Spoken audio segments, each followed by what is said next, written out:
Sir, आपने मुझे मौका दिया, मैं आपका बहुत ज्यादा शुक्रगुजार हूं। सर, मेरी इतनी विनती थी सर, हमारे एरिया मानखुद शिवाजी नगर, वहां एक बड़ा ब्रिज बन रहा है।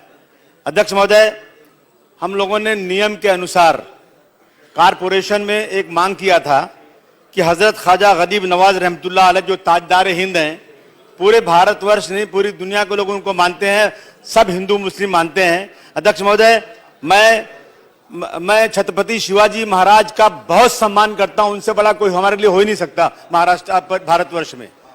मेरी ये विनम्र निवेदन है, मेरी नहीं बल्कि मेरे इलाके के तमाम उलमाए कराम, तमाम लोग मेरे पास कई महीनों से रोज आ रहे हैं और वो लोग कांग्रेस के पास, शिवसेना के पास और एनसीपी के पास, सबके पास जाके उन्होंने रिक्वेस्ट किया है कि उस ब्रिज का नाम ख्वाजा गरीब नवाज रहमतुल्लाह अलैह के नाम से रख दिया जाए और आगे जो न्यू बॉम्बे आता है सर, उसका नाम शिवाजी महाराज के नाम से रख दिया जाए और रायगढ़ का नाम संभाजी महाराज के नाम से रख दिया जाए। ये मेरा प्रपोजल है। मुझे उम्मीद है कि हमने कानून के मुताबिक सर ये मांग किया कारपोरेशन में और बहुत पहले से किया है। मेरा विनम्र निवेदन है कि इसको मान्यता दे दी जाए। मैं बहुत आभार प्रकट करूंगा सर। शासनानं त्याची नोंद घ्यावी।